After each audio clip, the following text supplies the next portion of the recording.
Hello दोस्तों, आज की इस वीडियो में हम बताने वाले हैं top MCQ question semester 6 major paper 15 political science का। ठीक है, क्योंकि आप सभी को पता है कि एक एक नंबर के भी क्वेश्चन आपके एग्जाम में पूछे जाते हैं, तो उसी के लिए हम यहाँ पर लेकर के आए हैं। और ये जो क्वेश्चन है ना, वो इधर उधर से नहीं, बल्कि जो पिछले साल पूछा गया ना, जो भी पेपर था पिछले साल, सभी पेपर से, यानी जितने पेपर में एमसीक्यू पूछा गया था एक एक नंबर वाला, वो सभी मैंने उठा लिया है।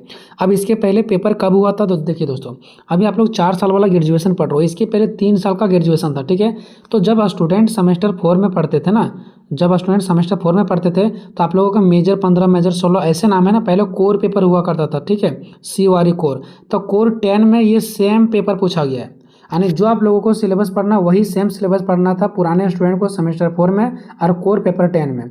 तो वहीं से सारा हम पेपर लिए हैं, और उस पेपर में जितने क्वेश्चन थे एक एक नंबर वाला, सारा मैं आपको यहाँ पर दिखा रहा हूँ। इसके बाद हम आपको पेपर भी दिखाएंगे किस प्रकार से क्वेश्चन पूछा जाता है। ठीक है, तो बस आपको करना कुछ नहीं, जो हम एक एक नंबर का क्वेश्चन करवा रहे हैं बस वो कर लो, क्योंकि ये सब इंपॉर्टेंट क्वेश्चन है। कई बार यूनिवर्सिटी में रिपीट किया जाता है क्वेश्चन, लगभग क्वेश्चन अगर 5 साल का क्वेश्चन कर लेते हो, ठीक है, 5 साल का पेपर का, तो उसी के बाहर एक भी क्वेश्चन नहीं जाएगा, उसी से रिपीटेड होता है हमेशा। तो देखते हैं कि कौन कौन सा क्वेश्चन पूछा गया है। ठीक है, तो पहला क्वेश्चन देखते हैं, राजनीतिक समाजशास्त्र की स्थापना किस शताब्दी में हुआ है? तो इसका राइट आंसर होगा दोस्तों 19वीं शताब्दी में हुआ है। ठीक है, 19वीं शताब्दी में। बात करते हैं क्वेश्चन नंबर दूसरा कि राज्य को सर्वोच्च नैतिक संस्था के रूप में किसने माना है ना? कौन कहा कि राज्य को ये जो है वो सर्वोच्च नैतिक संस्था है? तो हीगल ने कहा। कौन कहा दोस्तों? हीगल। बात करते हैं क्वेश्चन नंबर तीसरा का, राजनीतिक समाजशास्त्र के विकास को कितने कालों में बांटा गया है? तो 4 काल में बांटा गया है। राजनीतिक समाजशास्त्र के विकास को कितने कालों में बांटा गया है? 4 कालों में। क्वेश्चन नंबर नेक्स्ट बात करते हैं चौथा का, राजनीतिक समाजशास्त्र किस क्षेत्र का अध्ययन करता है? तो इसका राइट आंसर होगा राजनीतिक और समाज के परस्पर संबंधों का अध्ययन करता है। क्वेश्चन नंबर 5वां, कार्ल मार्क्स के अनुसार सत्ता किसके द्वारा नियंत्रित होती है? तो इसका राइट आंसर होगा दोस्तों कुलीन वर्गों द्वारा, कुलीन वर्गों द्वारा। क्वेश्चन नंबर 6 कि लोकतंत्र का एक मुख्य भाव है? तो इसका राइट आंसर होगा जन प्रतिनिधि मंडल। ठीक है, जन प्रतिनिधि मंडल। क्वेश्चन नंबर 7वां, राजनीतिक समाजशास्त्र में किसे मुख्य सामाजिक इकाई माना जाता है? तो राज्य को। किसको दोस्तों? राज्य को। क्वेश्चन नंबर 8वां, राजनीतिक अधिकारों का संरक्षण करता है? तो कौन करता है? तो हमारा राज्य करते हैं। ठीक है, क्वेश्चन नंबर 9 है कि बहुजातीय समाज में शक्ति संघर्ष को क्या कहते हैं? तो शक्ति संघर्ष को कहते हैं राजनीतिक संघर्ष। ठीक है, तो ये 9 क्वेश्चन हो गया जो इस बार मैंने इंपॉर्टेंट लिया है। बाकी जो पिछले साल पूछा गया क्वेश्चन है ना, उसका मैं वीडियो जो है ना वो पहले ही बना लिया हूँ, उस वीडियो को हम आपके यहाँ लगा देता हूँ, आप देख लीजिएगा। ठीक है, और जो ये सब क्वेश्चन है ना जो मैं आपको बताने जा रहा हूँ, ये पिछले साल पूछा गया। आप थोड़ा सा पुराना वीडियो अच्छे से देखेंगे, लेकिन क्वेश्चन इंपॉर्टेंट है। ठीक है, यहाँ पे देख सकते हैं पहला क्वेश्चन है, राजनीतिक समाजशास्त्र का जनक किसे माना जाता है? ठीक है, यानी जो राजनीतिक समाजशास्त्र है उसे उसका जनक है, सो किसको कहा जाता है? तो इसका करेक्ट आंसर हो जाएगा अरस्तु को। ठीक है, किसको? अरस्तु को। ठीक है, उसके बाद दूसरा क्वेश्चन देखो, राजनीतिक समाजशास्त्र एक शाखा है। राजनीतिक समाजशास्त्र एक शाखा है, किसका शाखा है? तो ये समाजशास्त्र का ये क्या है? शाखा है। तीसरा, शक्ति समाज में सर्वविद्वान होती है, यह किसका विचार है? मतलब कौन सा व्यक्ति ने ऐसा कहा कि जो शक्ति है ना वह समाज में सर्वविद्वान होती है? तो ये जो हमारा बोला है वो बोला है माइकल फौकाल्ट ने बोला है। ठीक है, तो यहाँ पे इसका करेक्ट आंसर हो जाएगा माइकल फौकाल्ट। फिर 19 नंबर क्वेश्चन में, क्वेश्चन नंबर तीसरा में है नेक्स्ट क्वेश्चन, राजनीतिक समाजीकरण की प्रक्रिया में कौन सा तत्व शामिल है? तो राजनीतिक समाजीकरण की प्रक्रिया में जनसंचार का तत्व शामिल है, परिवार का तत्व शामिल है, और शिक्षण संस्थान का भी क्या है? तत्व शामिल है। ठीक है, तो इस प्रकार से आगे देखते हैं कौन सा क्वेश्चन है। देखो नेक्स्ट क्वेश्चन है, कौन सा सिद्धांत राजनीतिक समाजीकरण की विचारधारा से अभिन्न संबंध होने पर बल देता है? तो जो आपका 20 का हो जाएगा वो करेक्ट आंसर हो जाएगा आपका लोकतांत्रिक समाजवाद। ठीक है, क्या होगा? लोकतांत्रिक समाजवाद। उसके बाद नेक्स्ट चलते हैं क्वेश्चन नंबर 21 में। 21 का क्या बोल रहा है कि राजनीतिक संस्कृति के कार्य के प्रति अभिमुखीकरण किसने कहा? मतलब कौन सा ऐसा व्यक्ति था जिसने कहा राजनीतिक संस्कृति के कार्य के प्रति अभिमुखीकरण? तो ये जो हमारा कहा वो किसने, कौन कहा? आमंड ने कहा। कौन कहा?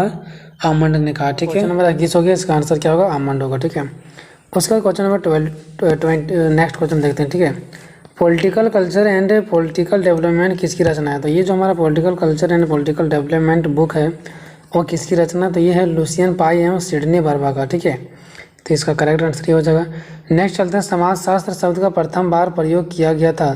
तो जो समाजशास्त्र है उसका पहला बार जो प्रयोग किया गया था वो कब किया गया था, तो 1938 ईस्वी में इसकी पहली बार प्रयोग किया गया था। नेक्स्ट क्वेश्चन देखो, मॉडर्निटी ऑफ ट्रेडिशन के लेखक कौन है। तो जो इसका लेखक है वो कौन है, हमारा डॉक्टर योगेंद्र सिंह, ठीक है। उसके बाद नेक्स्ट क्वेश्चन है, राजनीतिक समाजीकरण की प्रक्रिया में निम्न में से कौन सा तत्व शामिल होते हैं।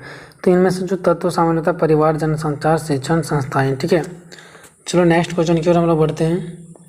नेक्स्ट क्वेश्चन हमारा है कि कौन सा सिद्धांत राजनीतिक समाजीकरण की विचारधारा से अभिन्न संबंध होने पर बल देता है। तो जो इसका करेक्ट आंसर हो जाएगा वो लोकतांत्रिक समाजवाद हो जाएगा, ठीक है। उसका क्वेश्चन नंबर 21 हमारा, राजनीतिक संस्कृति के कार्य के प्रति अभिमुखीकरण किसने कहा था। तो ये क्वेश्चन इसके पहले भी मैंने करवाया था, डबल बार आ गया, ठीक है, कोई बात नहीं, डबल बार पूछा गया था। इसका नाम क्या है, आमंड है, ठीक है। आंसर इसका हो जाएगा almond. Question number 22, political culture and political development किसकी रचना, ये भी मैंने ऑलरेडी करवा रखा था, लुसियन पाई और सिडनी बर्बा का। नेक्स्ट क्वेश्चन देखते हैं, समाजशास्त्र शब्द का प्रथम बार प्रयोग कब किया गया था, तो 1938 में। ये देखो वही सब क्वेश्चन आ गया, ठीक है। मॉडर्निटी ऑफ ट्रेडिशन के लेखक कौन है, तो ये डॉक्टर योगेंद्र सिंह। फिर 25वां में ये जो लिख रहा है वो भी सेम क्वेश्चन आ गया, इसके पहले मैंने आप सभी को करवा दिया, ठीक है। चलो नेक्स्ट क्वेश्चन की ओर बढ़ते हैं। राजनीतिक विज्ञान में समाजीकरण की अवधारणा का प्रथम व्यवस्थित विश्लेषण प्रस्तुत करने का श्रेय किसने प्राप्त किया था, तो हर्बर्ट साइमन ने। क्वेश्चन नंबर 27, नागरिक गणतंत्रवाद का विलोम है, तो राजनीतिक निजीवाद, ठीक है। नेक्स्ट क्वेश्चन है, राजनीतिक भर्ती का सबसे अच्छा तरीका क्या है। तो इसका जो सबसे अच्छा तरीका है वो लोक सेवा आयोग द्वारा भर्ती, ठीक है। लोक सेवा आयोग द्वारा भर्ती। कमेंट बॉक्स को आप लोग एक बार जरूर चेक करना, ठीक है। कमेंट बॉक्स को मैं जो चेक करने के लिए बोल रहा हूँ इसको एक बार जरूर चेक करना, ठीक है। चलो नेक्स्ट क्वेश्चन की ओर देखते हैं। नेक्स्ट क्वेश्चन क्या है, नागरिक गणतंत्रवाद का विलोम क्या है, तो राजनीतिक निजीवाद या तो फिर राजतंत्र, ठीक है। ये क्वेश्चन इसके पहले मैंने बताया था। द मॉडर्निटी ऑफ ट्रेडिशन के लेखक कौन है, तो रूडोल्फ है, ठीक है। रूडोल्फ है, ठीक है। नेक्स्ट है question number 3, political culture and political development किसकी रचना है, तो लुसियन पाई एवं सिडनी बर्बा का। देखो जो सा लगातार क्वेश्चन पूछा गया वो डबल बार भी आपको देखने को मिल सकता है। राजनीतिक संस्कृति को कार्य के प्रति अभिमुखीकरण किसने कहा, तो इसका जो करेक्ट आंसर हो जाएगा वो ईस्टर्न ने कहा था, ठीक है। क्वेश्चन नंबर 5, राजनीतिक समाजीकरण की प्रक्रिया में शामिल तत्व, तो इसमें परिवार, शिक्षण संस्थाएं, जनसंचार, राष्ट्रीय प्रतीक। फिर नेक्स्ट है, माइकल फौकाल्ट के विचार में शक्ति समाज में होता है, तो सर्वविद्यमान, ठीक है, सर्वविद्यमान। नेक्स्ट है, सोशियोलॉजी ऑफ पॉलिटिक्स की आधारशिला क्या है, तो कार्ल मार्क्स। कौन है इसका आधारशिला, कार्ल मार्क्स। नेक्स्ट है, एलिट शब्द की उत्पत्ति किससे हुआ था, तो एलिजरी से हुआ था। किससे हुआ था, एलिजरी से हुआ था। नेक्स्ट क्वेश्चन नंबर हम लोग देखते हैं, क्वेश्चन नंबर 9 है, राजनीतिक विकास का अर्थ आधुनिकीकरण से कौन सा विद्वान लगाते हैं, तो ये हो जाएगा गुनर मिरडॉल, ठीक है। गुनर मिरडॉल और यहाँ पे जगह लर्नर। तो आप लोग को आंसर देखना है कि क्या है इसमें, ठीक है। क्वेश्चन नंबर आपका नेक्स्ट है, राजनीतिक आधुनिकीकरण को एक बहुपक्षीय प्रक्रिया किसने माना, तो doctor SP Verma. Next question number आपका है 11 नंबर, राजनीतिक व्यवस्था में राजनीतिक संस्कृति को सामूहिक इतिहास की उपज किसने बनाया, तो इसका करेक्ट आंसर हो जाएगा लुसियन पाई। किसने बनाया था, लुसियन पाई ने, ठीक है। नेक्स्ट है, राजनीतिक समाजीकरण को राजनीतिक संस्कृति में प्रवेश करने की प्रक्रिया किसने माना है, तो आमेंड तथा पावेल ने। किसने माना है, आमेंड और पावेल ने। नेक्स्ट क्वेश्चन है, राजनीतिक समाजीकरण के मुख्य अभिकरण कौन है, तो इसका जो करेक्ट आंसर हो जाएगा वो हो जाएगा राजनीतिक दल। कौन हो जाएगा, राजनीतिक दल हो जाएगा, ठीक है। नेक्स्ट क्वेश्चन है, मनुष्य की जिंदगी को 8 अवस्थाओं में किसने बांटा है, तो यहाँ पे जो आपका इसका करेक्ट आंसर हो जाएगा वो हो जाएगा एरिकसन ने, ठीक है। नेक्स्ट क्वेश्चन नंबर 15 है, राजनीतिक सहभागिता में राजनीति प्रभावशाली बढ़ती है, यह किसकी मान्यता है, तो रॉबर्ट डेल का।